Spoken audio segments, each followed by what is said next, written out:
Natural hair colour కోసం చూస్తున్నారా? అయితే Anoos henna and black expert వాడండి. సుమన్ టీవీ ప్రేక్షకులకు నమస్కారం. ప్రస్తుతం మనతో పాటు ఉన్నారు శ్రీచక్రపీఠం వ్యవస్థాపకులు, ప్రముఖ జ్యోతిష్యులు బ్రహ్మశ్రీ ప్రదీప్ జోషి గురువు గారు. వారితో మాట్లాడదాం. గురువుగారు నమస్కారం. గురువుగారు శ్రీమాత్రే నమః. గురువుగారు, మరి చంద్రగ్రహణం, సూర్యగ్రహణం అయిపోయింది, చంద్రగ్రహణం వస్తుంది. గ్రహణ ప్రభావం ఏ రాశుల పైన ఉంటుంది? ఏమైనా ఎక్కువగా ప్రభావం ఉంటుందా? ఏమైనా పరిహారాలు పాటించాలా? ఆ విషయాలు తెలియజేస్తారా గురువుగారు? మా శ్రీచక్ర పీఠంలో గ్రహణం అప్పుడు మాత్రమే ఒక పరిహారం చేస్తాం. అందులోనూ కేవలం 100 మందికి మాత్రమే అలౌడ్. 100 మందికి మాత్రమే. గురువుగారు రిజిస్ట్రేషన్ అంటారా? ఇప్పుడే వీడియో చూస్తే ఎలా? నా వెబ్సైట్లో చూడండి. ఇదిగో ఇది ప్రత్యేకమైన శివలింగం. దీని కాస్ట్ 25,000 ఉంటుంది. ఇది చాలా ప్రత్యేకమైన శివలింగము. ఇది చంద్రామృత శివలింగం అంటారు. ఇది రేర్గా నేను రీసెర్చ్ చేసి తెప్పించుకున్నది. ఇదేంటంటే ఇట్లా సూర్యుడికి ఇలా చూస్తే కనుక ఇందులో వర్ణాలు కనిపిస్తాయి. మీకు ఏ రాయిలో కూడా వర్ణాలు కనబడవు. ఈ ఒక్క రాలో మాత్రమే వర్ణం కనిపిస్తుంది. ఇది మీరు పాలల్లో ప్రతి పౌర్ణమి రోజు పాలల్లో రాత్రి ఉంచి తెల్లారు మీరు అవి తాగండి. పునరుత్పత్తి, సంతాన శక్తి యోగ్యత కలుగుతుంది. సో బాడీలో ఏదైనా హార్మోన్ ఇంబ్యాలెన్స్ ఉన్నా ఇది క్యూర్ చేస్తుంది. ఈ చంద్రామృత శివలింగాన్ని ఎలా వాడుకోవాలో కూడా చెప్తాను. ఇది కేవలం గ్రహణం అప్పుడే ఇస్తాను, మళ్ళీ ఎప్పుడు రాదు. మళ్ళీ మా పీఠానికి వచ్చి నాకు ఇది ఇవ్వండి గురువుగారు అని అంటే ఇవ్వను. గ్రహణం అప్పుడు మాత్రమే ఇస్తాను. ఇది ఈ చంద్రగ్రహణం మళ్ళీ నెక్స్ట్ సూర్య చంద్రగ్రహణం అలా మళ్ళీ అంతే. గ్రహణం మాత్రమే. అది కూడా 100 మందికి మాత్రమే, ఓన్లీ 100 మెంబర్స్కి. అందుకని ఎక్కువ మందికి ఇచ్చేయడం అయితే ఉండదు. ఎందుకోసం అంటే నేను ఇంతే లిమిట్లో ఇవ్వాలనుకుంటే అంతమందికే ఇస్తాను. ఆ అదృష్టం ఉన్న వాళ్ళు మాత్రమే వస్తారు. ఇంకోటి కూడా చూడండి, మా అమ్మవారు 100 మందిని అంటే 100 మందినే పిలిపించుకుంటుంది. అంతకుమంది ఎక్కువ రారు కూడా. అది అంతే ఉంటుంది.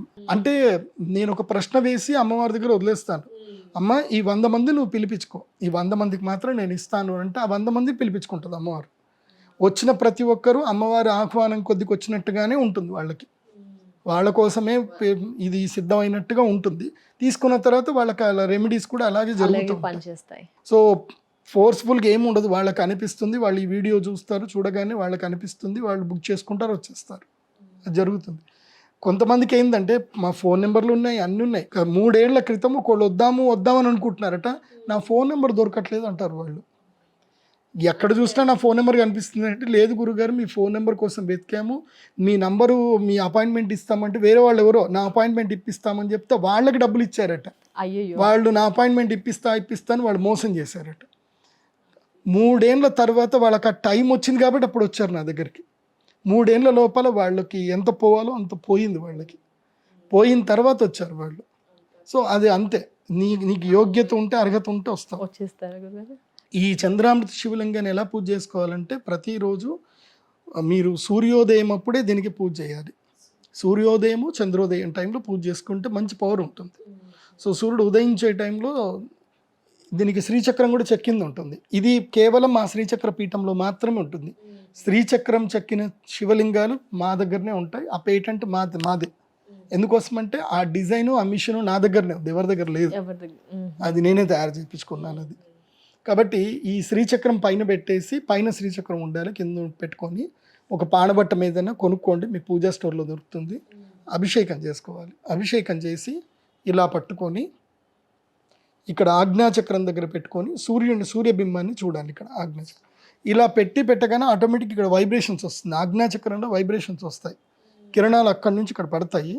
సో ఆజ్ఞాచక్రం ఎప్పుడైతే ప్యూర్ అవుతూ ఉంటుందో మనకు భవిష్యత్తు గోచరిస్తూ ఉంటుంది, భవిష్యత్తు తెలుస్తూ ఉంటుంది, రాబోయే విపత్తులు మనకు అర్థమవుతాయి. మన ఆటోమేటిక్గా మన 6th సెన్స్ పవర్ పెరుగుతుంది. ఎవరిది వాళ్ళకి ఇండివిజువల్గా పెరుగుతుంది. ఒక కుటుంబంలో కుటుంబ సభ్యులందరూ కూడా ఇలా ఆజ్ఞాచక్రం దగ్గర పెట్టుకొని పూజ చేయొచ్చు. దీంట్లో ఏంటంటే మీకు ఉదయిస్తున్న సూర్యుడు ఏ వర్ణంలో ఉంటాడో ఆ వర్ణం ఇక్కడ మీకు దీంట్లో కనిపిస్తుంది. అట్లాగే సప్తవర్ణాలు కూడా కనిపిస్తాయి. అది మనం కొంచెం మధ్యాహ్న సూర్యుడిలో ఇట్లా వెలుగులో చూస్తూ ఉంటే ఇందులోపల సప్తవర్ణాలు కూడా కనిపిస్తాయి. సో ఇది అద్భుతమైన చంద్రామృత శివలింగం. ఇది కేవలం గ్రహణం అప్పుడు మాత్రమే ఇస్తాం. తర్వాత ఇంకోటి ఏంది, ఈ పూజ ఒకవేళ ఎవరికైనా దీర్ఘకాలిక రోగాలు ఉన్నాయి, మానసిక రోగాలు ఉన్నాయి, లేదంటే ఆటిజం ఉంది, ఏదైనా సమస్యలు ఉన్నాయి. దైవం అనేది గొప్ప శక్తి. దాన్ని మనము ఎట్లా ఉంటుంది అనేది మనం అనుభవపూర్వకంగా తెలుసుకోవాలి తప్ప మనము వాటిని కనీసం ఆలోచన కూడా చేయలేం మనం. మనం ఏం చేయాలి, మీరు ఏం చేయాలంటే ఒక రాగి చెంబు కానీ లేదంటే ఇత్తడి చెంబు కానీ తీసుకొని అందులోపల ఈ స్ఫటికలింగాన్ని పెట్టి, ఈ శ్రీచక్ర స్ఫటికలింగం అంటారు, ఇది చంద్రామృత లింగం. ఈ చంద్రామృత లింగాన్ని పెట్టి అభిషేకం చేయాలి. ఓం నమ శివాయ త్రంబకం యజామహే సుగంధిం పుష్టివర్ధనం ఉర్వారుకమే బంధనాన్ ముత్యోర్ముక్షీయం అమృతాత్.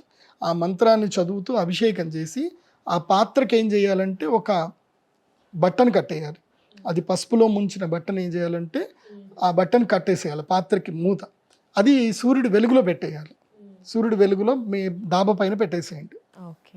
ఇవాళ మార్నింగ్ 6 o'clock పెట్టారు అంటే నెక్స్ట్ డే మార్నింగ్ 6 o'clock వరకు అది అట్లాగే ఉండాలి అక్కడనే. ఆ మూత పెడతాం కాబట్టి దుమ్ము ధూళి ఏం పడదు.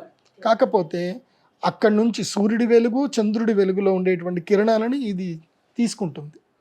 ఆ కిరణాల యొక్క తేజోమయంతో ఆ వాటర్లో వైబ్రేషన్స్ వస్తాయి, చేంజెస్ వస్తాయి. ఆ వాటర్ని తాగండి. ఆ వాటర్ని నెక్స్ట్ డే 6 o'clock తర్వాత పరిగడుపున ఆ నీటిని తాగండి. కొంచెం కొంచెంగా నీటిని తాగండి.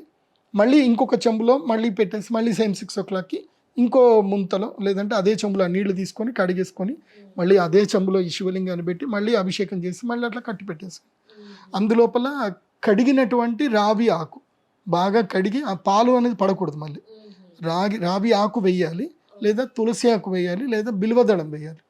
బిల్వం అంటే తెలుసు కదా, శివుడికి పెట్టేది. ఆ బిల్వదళం మారేడు దళం దానిలో వేస్తే గనక మంచి ఎనర్జీ ఉంటుంది.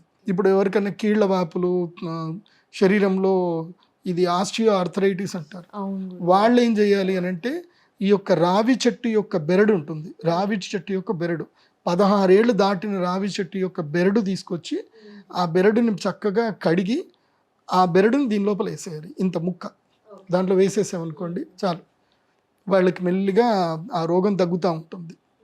ఇది ఆ ఎనర్జీని స్వీకరిస్తుంది. సూర్యుడి యొక్క సహస్ర కిరణాల్లో చంద్రామృత కిరణాలు కూడా ఉంటాయి. ఆ కిరణాలని ఇది రిసీవ్ చేసుకుంటుంది. ఇది ఒక రిసీవర్ అనుకోండి, ఈ శివలింగం ఒక రిసీవర్.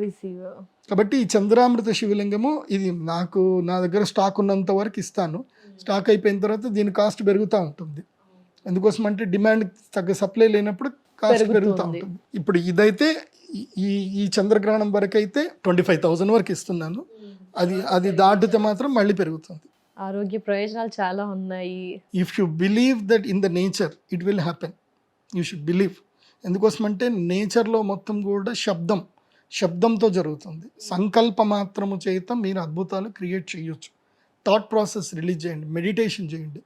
నేను ఇచ్చే యంత్రం ఉంటుంది, ఆ యంత్రానికి మెడిటేషన్ చేసుకోండి. చేసుకుంటే అద్భుతాలు జరుగుతాయి, అందులోపల డౌట్ లేదు. ఓకే, సో ఇది పరిహారం.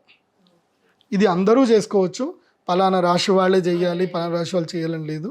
ఎందుకోసమంటే ఎంత గ్రహాలు మంచిగా ఉన్నా అన్ని గ్రహాలు ఎప్పుడూ అనుకూలంగా ఉండవు. ఏవో 2-3 గ్రహాలు ఆపోజిట్లో ఉంటాయి, అవి ఇటువైపు లాగుతూ ఉంటాయి. సో అన్ని గ్రహాలు అనుకూలంగా ఉండాలంటే కష్టం. కూడా తీసుకోవచ్చు, ఏ రాశుల వారైనా, పర్టికులర్గా సింహరాశి వారే కాదు, ఏ రాశుల వారైనా అందరికీ ఆహ్వానం 100 మందికి మాత్రమే. కాబట్టి ముందుగా అందరు రావాలి. సో ఈ గ్రహణ ప్రభావము ఏ రాష్ట్ర వాళ్ళకి ఎలా ఉంటుంది అని అంటే, ఈ గ్రహణమేమో సింహరాశిలో సంభవిస్తుంది, కేతుగ్రస్త చంద్రగ్రహణం. దీని ప్రభావం సింహరాశి మీద అధికంగా ఉంటుంది, చాలా ఎక్కువగా ఉంటుంది. తీవ్రమైన బాధలు పడతారు, మనస్తాపం కలుగుతుంది, ఆరోగ్య భంగం జరుగుతుంది, తొందరపాటు నిర్ణయాలు తీసుకుంటారు. ఇంకా మనసు బాగాలేకపోతే, మైండ్ బాగాలేకపోతే కోపంలో ఏదైనా నిర్ణయం తీసుకుంటారు, కోపంలో పెట్టుబడులు పెట్టేస్తారు, అది అయిపోయా ఎగిరిపోతుంది అంతే. సో సింహరాశి వారికి టైం బాగలేదు. ఈ గ్రహణం సమయంలో ఏ నిర్ణయము తీసుకోకూడదు. ఈ గ్రహణం జరిగి ఉగాది వరకు ఎవ్వరు ఏదైనా సరే చూద్దాం, చేద్దాం, ఆలోచిద్దాం, దాం అన్నీ పెండింగ్ పెట్టేసాయి. Don't initiate any new works, don't initiate any financial deals. ఏ అగ్రిమెంట్లు చేసుకోకండి, ఏది కొనకండి. ఇది మాత్రం తప్పకుండా జాగ్రత్త వినండి సింహరాశి వారు. మార్చి 17th వరకు గురువుగారు, ఉగాది రోజు, ఉగాది వరకు. ఉగాది తర్వాత కొంచెం విచక్షణతోటి వెళ్ళండి. ఇది కేతుగ్రస్త చంద్రగ్రహణం కాబట్టి కేతు ప్రభావం ఎక్కువగా ఉంటుంది కాబట్టి సింహరాశి వాళ్ళకి బాగాలేదు. దాని తర్వాత నెక్స్ట్ ఏ రాశికి బాగాలేదు అని అంటే వృషభ రాశి వారికి బాగాలేదు. వృషభ రాశి వారికి ఈ యొక్క గ్రహణము వారి యొక్క 4వ స్థానంలో, కుటుంబ స్థానంలో జరుగుతుంది కాబట్టి సుఖ నష్టం, వాహన నష్టం, మాతృ ఆరోగ్యం అంటే తల్లికి ఆరోగ్య భంగం జరగడం, తల్లికి అనారోగ్యంగా ఉండడం, కుటుంబంలో కలహాలు అవ్వడం, అదేవిధంగా ఇల్లుని తాకట్టు పెట్టుకోవడం, బంగారు తాకట్టు పెట్టడం, ఇలాంటి సిచ్యువేషన్స్ అన్నీ కూడా వృషభ రాశి వారికి ఏర్పడే అవకాశం ఉంటుంది. కాబట్టి వృషభ రాశి వారు చాలా అప్రమత్తంగా ఉండాలి. మీ అమ్మగారి ఆరోగ్యం పట్ల అప్రమత్తంగా ఉండండి వృషభ రాశి వారు. ఇప్పుడు ఈ మార్చి 17 వరకు, అంటే ఈ నెల వరకు హౌసింగ్ లోన్లు తీసుకోవడం కానీ, అప్పులు చేయడం కానీ, ఎవరికైనా అప్పులు ఇవ్వడం కానీ, అప్పులు తీసుకోవడం కానీ, తాకట్టు పెట్టడం కానీ చేయకూడదు వృషభ రాశి వారు. సో వీరు కూడా తప్పకుండా ఈ యొక్క యాగ పరిహారం చేయించుకోండి, మేలు జరుగుతుంది. తర్వాత రాశి వచ్చేసి మకర రాశి. సింహరాశి, వృషభ రాశి అయిపోయింది. మకర రాశి. మకర రాశి వారికి తమ రాశి నుంచి 8వ స్థానంలో గ్రహణం జరుగుతుంది కాబట్టి 8వ స్థానంలో ఆయుష్ స్థానం, అంటే ఆయుర్భంగము, అపమృత్యు దోషము, గండములు ఇవి జరుగుతాయి. కాబట్టి మకర రాశి వారు మీరు అక్షయ తృతీయ వరకు ఇస్తున్నారు వీళ్ళకి. మకర రాశి వాళ్ళకి అక్షయ తృతీయ వరకు డోంట్ డూ లాంగ్ జర్నీస్ కానీ, లాంగ్ టూర్స్ కానీ, ట్రావెల్స్ కానీ పెట్టుకోకూడదు. మార్చి 17 వరకు మాత్రం బైకులు నడిపించకండి. మకర రాశి వారికి 8వ స్థానంలో జరుగుతుంది కాబట్టి దీర్ఘకాలిక రోగములు తగిలే అవకాశం ఉంటుంది. ఇప్పుడు ఇట్లాగే పాలు తాగారు, వాళ్ళకి కిడ్నీలు ఇన్ఫెక్ట్ అయిపోయి వాళ్ళు ఇప్పుడు డయాలసిస్ మీద ఉన్నారు. సో అలాంటి మీరు ఏదైనా ఆహారం తీసుకునేటప్పుడు చాలా జాగ్రత్తగా ఉండండి. ఇప్పుడు మొన్న ఒక పిల్లగాడికి కూడా నా దగ్గరకు ఒక క్లయింట్, ఒక పిల్లాడు వచ్చాడు. అందరితో పాటు చక్కగా వాడు కూడా క్రికెట్ ఆడుకుంటున్నారు గ్రౌండ్లో. వాడు కూడా సోడా బండి తీసుకొచ్చాడు. అందరూ సోడా తాగారు, వీడి దురదృష్టానికి ఆ సోడా వాడికే వచ్చింది. ఏదైతే కంటామినేటెడ్ అయిన సోడా వాడికే వచ్చింది.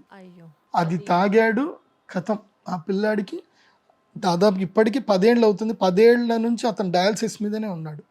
అతను ఎక్కడికి పోయినా ఒక చిన్న మిషన్ పెట్టుకొని పోతానే ఉంటాడు, డయాలసిస్ మిషన్ పెట్టుకొని తిరుగుతూనే ఉంటాడు పిల్లలు. సో అది పరిస్థితి. గ్రాచారం బాగా లేకపోతే అది మనకే తగులుతుంది అనమాట. అదేదో సినిమాలో కూల్ డ్రింక్లో దాన్ని నెయిల్ పెయింట్ కలిపి దానికి ఒక టిక్లీ పెట్టి ఈ మొత్తం మీద దురదృష్టవంతుడికి వెళ్తుంది చూడు అని అంటే అది బ్రహ్మానందం దగ్గరికి వెళ్తుంది అనమాట. సో అట్లా దురదృష్టవంతుల్లాగా ఉండే అవకాశం ఉంటుంది ఈ మకర రాశి వాళ్ళకి. కాబట్టి ఆహార విషయంలో అప్రమత్తంగా ఉండండి, ఆరోగ్య విషయంలో అప్రమత్తంగా ఉండండి. మకర రాశి వారు జర్నీ కూడా చేయకూడదు, లాంగ్ జర్నీస్ జోలికి వెళ్ళకూడదు. ఆరోగ్య భంగం, మృత్యుగండం ఉంటుంది ఎవరికి? మకర రాశి. ఎందుకోసం అంటే 8వ భావంలో జరుగుతుంది కాబట్టి. నెక్స్ట్ కన్యా రాశి. కన్యా రాశి వారు ఇప్పుడు నోరు మూసుకొని ఉండాలి. ఎవరు ఏదైనా సరే ఓకే నీ ఇష్టం అనాలి, లేదా తెలీదు, గుర్తులేదు, మర్చిపోయా అనాలి. లేదంటే మొత్తం మొబైల్ పక్కన పెట్టేసి ఏడన పోయి అడవిలో పోయి హ్యాపీగా ప్రశాంతంగా ఉండాలి. అక్కడ కూడా సమస్యలు వస్తాయి, కాకపోతే మనుషుల వాళ్ళకి వచ్చే సమస్యల కన్నా ఇవి కొంచెం తక్కువ సమస్యలు. కన్యా రాశి వారు ఈ యొక్క మార్చి 17వ తారీఖు వరకు గృహత్యాగం చేయండి అని చెప్తా. ఇల్లును వదిలేసి ఏదైనా తీర్థయాత్రలకో ఎక్కడైనా ఏదైనా క్షేత్రానికి వెళ్ళిపోయి సేవ చేయండి, లేదంటే తిరుమల తిరుపతి దేవస్థానంలో సేవ చేయండి. ఎక్కడైనా దైవ సేవలో పాల్గొనండి. ఈ 15 రోజులు దైవ సేవలో ఉండండి. లేదంటే మీ డబ్బులు తమ ఎగిరిపోతూ ఉంటాయి, డబ్బులు పోతూ ఉంటాయి. ఓకే, ఎక్కడలే మీరు అసలు ఎంత జాగ్రత్తగా ఉన్నా మోసగాళ్ళు మీ దగ్గరకు వస్తారు, తేనె పూసిన కత్తిలాగా మిమ్మల్ని మోసం చేస్తారు, మీ దగ్గర డబ్బులు లాగేస్తారు. కన్యా రాశి వారికి ఇది వ్యయము. 12వ స్థానంలో గ్రహణం జరుగుతుంది కాబట్టి జేబులు ఖాళీ అయిపోతాయి. సో అప్పుడు ఈ పాటలు పాడుకోవచ్చు అనమాట. అయ్యయ్యో జేబులు ఖాళీ. చిన్నపిల్లలైనా ఎవరికైనా అవుతుంది. మెయిన్గా ఎవరైతే లౌక్యంలో ఉంటారో వాళ్ళకి, పిల్లలు వాళ్ళకే ఉంటుంది లేండి. వాళ్ళకి ఏదో పుస్తకాలు పోవడము, లేకపోతే పెన్నులు పోవడము, లేకపోతే ఫ్రెండ్స్ తోటి గొడవ పోవడము, అంతకుమించి పెద్దగా ఏం కాదు. కానీ ఎవరైతే ఎక్కువగా ఫినాన్షియల్ డీల్స్ చేస్తారో, డబ్బులతోటి వ్యాపారాలు ఎక్కువ చేస్తారు, డబ్బు లేనివాడి దగ్గర ఇంకేం పోతుందండి? పోతే ఆరోగ్యం పోతుంది, అంతకుమించి ఏముండదు. సో ఉన్నవాడి దగ్గర పోతుంది. అందుకే వ్యయం ఎప్పుడైతుంది దగ్గర ఉంటేనే కదా వ్యయం అయ్యింది. అది కాబట్టి మోసపోవద్దు. అండ్ ఎలాంటి అగ్రిమెంట్లు డీల్స్ ఏం చేసుకోకండి. కన్యా రాశి వాళ్ళు నిమ్మకు నీరెత్తినట్టుగా ఉండండి. ఈ యొక్క ఉగాది వరకు మాత్రం ఉండండి. ఇక ఈ రాశి వల్ల లాభం కలిగేది కూడా ఉంటుంది. నలుగురికి లాభం కలుగుతుంది, 4 రాష్ట్రాలకి లాభం కలుగుతుంది. అది మిథున రాశి వారికి. మిథున రాశి వారికి సడన్గా ఒక పాజిటివ్ ఎనర్జీ వస్తుంది, మంచి పేరు వస్తుంది, ధైర్యం వస్తుంది, కొన్ని కొత్త నిర్ణయాలు తీసుకుంటారు, వాళ్ళకి మంచి జరుగుతుంది. మిథున రాశి మిథున రాశి వారికి మీన రాశి వాళ్ళకి శత్రువుల మీద విజయం లభిస్తుంది. ఏవైనా దీర్ఘకాలిక సమస్యలు ఉన్నాయి అన్నీ సెటిల్మెంట్ అవుతాయి. ప్రయత్నాలు చేసుకుంటే దీర్ఘకాలిక సమస్యలు దూరం అవుతాయి, శత్రువులు కూడా దూరం అయ్యే అవకాశం ఉంటుంది. ఇక వృశ్చిక రాశి కనుక చూస్తే వృశ్చిక రాశి వారికి 10వ స్థానంలో జరుగుతుంది కాబట్టి ఏదైనా ఉద్యోగ మార్పు చేద్దాం అనుకున్నా, స్థాన మార్పు చేద్దాం అనుకున్నా, ఊరు మారుదాం అనుకున్నా వృశ్చిక రాశి వారికి ఇది మంచి టైం. చూడండి, ఒక్కటి చెప్తానండి, నేను అంటే ఇప్పుడు మన హైదరాబాద్కి వచ్చి గొప్ప గొప్ప అయిన వాళ్ళందరూ కూడా ఒకప్పుడు పల్లెటూరుల నుంచి వలస వచ్చి ఇక్కడ వచ్చి గొప్పవాళ్ళు అయిన వాళ్ళు. సో వాళ్ళకి తెలియకుండానే వాళ్ళకు గుడ్ టైంలో వచ్చి ఉంటారు. ఎందుకోసం అంటే ఊరు వదిలిపెట్టి హైదరాబాద్ వచ్చిన ప్రతి ఒక్కరు కోటీశ్వరులు కాలే, అందరు సక్సెస్ కాలే. కొంతమంది ఇప్పటికీ వాచ్మెన్లు లాగానే వాళ్ళ జీవితాలు నడిపిస్తున్నారు, కొంతమంది ఇప్పటికీ ఇల్లు కొనుక్కోకుండా అట్లాగే అద్దెలు కట్టుకుంటూ ఉన్నారు. ద రైట్ టైం, స్థాన మార్పు ఎప్పుడు జరగాలో అప్పుడు జరగాలి. కాబట్టి ఈ గ్రహణ సమయం తర్వాత మార్చి 3 నుంచి మార్చి 17వ తారీఖు మధ్య లోపల ఒక్క రాశి ఉంది. ఆ ఒక్క రాశికి స్థాన మార్పు చేసుకుంటే వాళ్ళకి లాభం కలుగుతుంది. అంటే ఈ ఊర్లోనే ఉన్నాం, ఇక్కడే ఉన్నాం, మా జీవితం ఏం మారట్లేదు, ఎక్కడ వేసిన గొంగడు అక్కడే ఉంది అని అనుకుంటే ఉంటారు కదా, అది తులారాశి. తులారాశి వారు స్థాన మార్పు తులారాశి స్థాన మార్పు చేయండి. మీరు పల్లెటూరు వదిలి సిటీకి వద్దాం అనుకుంటే రండి. మీరు వచ్చిన తర్వాత ఆటోమేటిక్గా మీకు అన్ని మంచి ఇల్లు దొరుకుతుంది, మంచి ప్లేస్ దొరుకుతుంది, మంచి ఉద్యోగం దొరుకుతుంది, పరిచయాలు పెరుగుతాయి, అంత మంచి జరుగుతుంది. సో తులారాశి వాళ్ళకి ఏంటంటే జూన్ 3వ తారీఖు వరకు వీళ్ళకి లక్ టైం ఉంది. ఈ గ్రహణము లక్కిస్తుంది, గురుగ్రహం ద్వారా కూడా లక్ ఉంది. అట్లాగే 6వ ఇంట్లోకి కూడా శని ఉన్నాడు కాబట్టి అన్ని బెనిఫిటెడ్గానే ఉన్నాయి తులారాశికి. తులారాశి వారికి సో తులారాశి వాళ్ళు లైఫ్లో ఏదైనా ఇంకా చేంజ్ రావాలి. ఎందుకోసం అంటే నువ్వు అదే ప్లేస్లో ఉన్నావు అనుకో, అదే మనుషులు, అవే లెక్కలు, అదే కథలు, చేంజ్ ఏం రాదు. చేంజ్ చేస్తే కొంచెం మార్పు దగ్గరికి వెళ్ళి కొత్త స్థలం వెళ్ళి కొన్ని ఏమన్నా కొత్తగా ఎక్స్ప్లోర్ చేస్తే ఏమైనా జరుగుతుంది. సో తులారాశి వాళ్ళు యూ కెన్ ఎక్స్ప్లోర్ నౌ. మీరు ఇప్పుడు ప్రపంచాన్ని ఎక్స్ప్లోర్ చేయొచ్చు. You will get good positive vibes తులారాశికి. సో ఈ 4 రాశులు. వృశ్చిక రాశి వాళ్ళకి ఏంటంటే ఉద్యోగం మారాలనుకుంటే మారచ్చు. అంత ఉద్యోగం మారడానికి మాత్రమే వృశ్చిక రాశి వారికి అవకాశం, ఇంకా వేరే పెద్దగా ఏం లేవు. ఇది. సో మిగతా రాశులు అయితే కర్కరాశి, మేషరాశి, కుంభరాశి, ధనుసు రాశి. ఇందులోపల ఏంటంటే కర్కాటక రాశికి కూడా అంత బాగాలేదు. కర్కాటక రాశి వారికి ధన నష్టం జరిగే అవకాశం ఉంటుంది, ధనం నష్టపోతారు. అత్యాశకు వెళ్ళకండి. కర్కాటక రాశి వారు అత్యాశకు వెళితే నష్టపోతారు. అత్యాశకు అస్సలు వెళ్ళకండి, ప్రాక్టికల్గా ఉండండి. ఇప్పుడు ఎవడైనా వస్తాడు, వాడేమంటాడు, సార్ మీరు 1,00,000 రూపాయలు నాకు హెల్ప్ చేస్తే 1,00,000కి 100 కోట్లు ఇస్తా సార్, మీకు నా దగ్గర పెద్ద అమౌంట్ వచ్చింది, 1,00,000కి 100 కోట్లు ఇస్తా సార్, కాబట్టి మీ పేపర్ మీద రాసిస్తా సార్ అని వాడు రాసిస్తాడు. అది బిలీవబులా? 1,00,000కి 100 కోట్లు. అట్లాంటి వాళ్ళు ఉన్నారమ్మా. 1,00,000కి 100 కోట్లు ఇస్తారు అంటే అవునా సరే ఇచ్చేస్తా, రేపే 1,00,000 కదా పోతే పోన్లే, వస్తే 100 కోట్లు. ఆ 100 కోట్లు రావురా నాయన, 100 కోట్లు కాదు, నీకు 100 రూపాయలు కూడా వాడు తిరిగి ఇవ్వడు. ఓకే, మొన్ననే ఎవడో రాగి చెంబులు అమ్మిండట. పుట్టపర్తి జిల్లాలో ఏదో TV 9లో వచ్చింది న్యూస్ అనమాట. సుమన్ టీవీలో కూడా ఇచ్చారు. ఏంటి ఇది మన రాగి చెంబులు అమ్మి ఆ రాగి చెంబిచ్చి, ఒక రాగి చెంబు 10 లక్షలు అట. 10 లక్షల రూపాయలకు ఒక రాగి చెంబిచ్చి, ఇది రైస్ పుల్లింగ్ రాగి చెంబు, ఇది పెట్టుకుంటే మీకు డబ్బులు వస్తాయని 100 రూపాయలు రాగి చెంబిచ్చి వాడు ఎంత తీసుకున్నాడు? 10 లక్షలు తీసుకున్నాడు. తిరిగి రా నాయన, నా దగ్గర పెట్టుకున్నారా భయం, నెల రోజులు అయిపోతుంది, సంవత్సరం అవుతుంది, నాకేమో 1 రూపాయి లాభం ఏం లేదు, నా డబ్బులు నాకు తిరిగి ఇవ్వరా అంటే వాడిని బెదిరించిండట. సో ఆఖరికి పోలీసులు అయితే పట్టుకొని తన్నారు అనుకోండి. ఇలాంటివన్నీ జరుగుతాయి. సో అట్లాంటి నమ్మకాలు పడకండి. అది జరిగేది ఇప్పుడు ఎవరికంటే కర్కాటక రాశికి జరుగుతుంది, అట్లాగే మేషరాశి కూడా జరుగుతుంది. మేకరాశికి ఇప్పుడు ఏలినాటి శని ఉంది.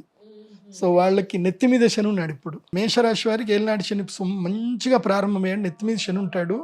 ఫ్రెండ్స్ శత్రువులు అయిపోతారు.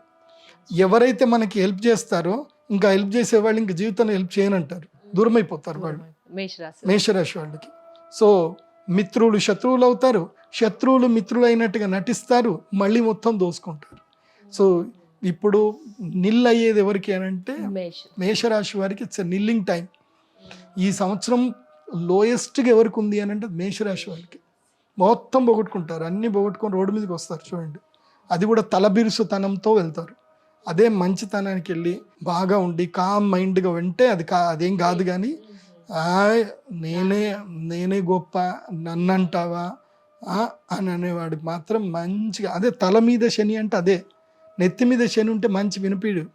ఒక మంచి ఫ్రెండ్ వచ్చి చెప్తాడు, 2 చెంపదెబ్బలు ఇచ్చి మరీ చెప్తాడు, ఇది కరెక్ట్ కాదు, నువ్వు ఆలోచిస్తుంది రాంగ్ అని చెప్పినా సరే, నువ్వే రాంగ్ రా, నేను కోటీశ్వరుని అయినాక నా ఇంటి ముందు వచ్చి కూర్చొని నువ్వే అడుక్కుంటావు అంటాడు. వాడింటి ముందే వీడు అడుక్కుంటాడు. అది జరుగుతుంది. సో కుంభరాశి తర్వాత కుంభరాశి వాళ్ళకు కూడా ఏంటంటే, కుంభరాశి వాళ్ళు భార్యాభర్తలు ఈ రాబోయేటువంటి ఒక నెల రోజుల పాటు, ఈ గ్రహణం నుంచి నెల రోజుల పాటు సైలెంట్గా ఉండండి. మౌనేన కలహం నాస్తి. గొడవలు, ఇష్యూస్, మూడో వ్యక్తి గురించి గొడవ పెట్టుకోకండి. నీ గురించి, నీ హస్బెండ్ గురించి కావాలంటే ఎంతైనా గొడవ పెట్టుకోరు. మూడో వ్యక్తి గురించి గొడవ పెట్టుకోకండి. వాస్తవంగా భార్యాభర్తల మధ్యన పెద్ద గొడవ వచ్చేది మూడో వ్యక్తి వల్లనే వస్తుంది పెద్ద గొడవ. ఓకే, ఆ మూడో వ్యక్తిని ఎవరిని ఇన్వాల్వ్ చేయకండి. మూడో వ్యక్తి వల్ల గొడవ పెట్టుకోకండి. మీ వాళ్ళు అంటావా, మా వాళ్ళ, మీ వాళ్ళు మా వాళ్ళు, ఈ జాలి ఇది మెయిన్ రీజన్ ఉంటుంది అనమాట. అది రాకుండా చూసుకోండి. ఎందుకోసమంటే భార్యాభర్తల మధ్యన, ప్రేమికుల మధ్యన కలహం వచ్చే అవకాశం ఉంటుంది. అది కుంభరాశి వాళ్ళకి. సింహరాశి కూడా వర్తిస్తుంది. తర్వాత ధనుస్సు రాశి. ధనుస్సు రాశికి ఈ గ్రహణము భాగ్యస్థానంలో జరుగుతుంది. ధనుస్సు రాశి వాళ్ళకు ఒక లక్ ఉంటుంది ఈ గ్రహణం వల్ల. అది ఏమిటంటే కనుక వీళ్ళకి విదేశీ యోగం కలిసి వస్తుంది. ఇప్పుడు ఏమైనా విదేశాలకు వెళ్ళాలి, H1B వీసాలు ఏమైనా అప్లై చేసుకోవాలన్నా, కెనడా కానీ ఆస్ట్రేలియా ఎక్కడికి సంపాదించుకుందామని అనుకున్నా విదేశాలకు వెళ్ళడానికి ధనుసు రాశికి బాగుంది. ఇది ఈ గ్రహణ ప్రభావం చేత. తర్వాత ఇంకా ఎట్లాగో రాశి ఫలాలు నేను పరాభవన సంవత్సరం ఉగాది రాశి ఫలాలు చెప్తాను, అప్పుడు కందాయ ఫలాలు చెప్తాను, అన్నీ చెప్తాను. కాకపోతే ఏంటంటే ఇదేమైపోయిందనంటే ఉగాది రోజు వినాశ రాశి ఫలాలు ఉగాది ముందుకే వస్తున్నాయి. సో వీళ్ళు మమ్మల్ని వదలట్లేదు, చెప్పండి చెప్పండి అని అంటున్నారు. సో చంద్రగ్రహణం అయిన తర్వాత చెప్తాను. ఉగాదికి ఒక వారం రోజుల ముందు అయితే నా వీడియో రిలీజ్ అవుతుంది, అందరూ చూసుకోండి. కానీ పద్ధతి ప్రకారంగా మళ్ళీ ఉగాది రోజు కూడా ఉగాది పంచాంగం వినండి, చెప్తాను. ఉగాది రాశి ఫలాలు చెప్తాను, కందాయ ఫలితాలు చెప్తాను, ఫాలో అవ్వండి. చాలా చాలా ధన్యవాదాలు గురువు గారు. చంద్రగ్రహణం గురించి పూర్తి వివరణ, ఏ రాసుల వారి మీద ఎలాంటి ప్రభావం, పరిహారాలు అన్నీ కూడా వివరించినందుకు చాలా ధన్యవాదాలు గురుగారు. నమస్కారం. శ్రీమాత్రే.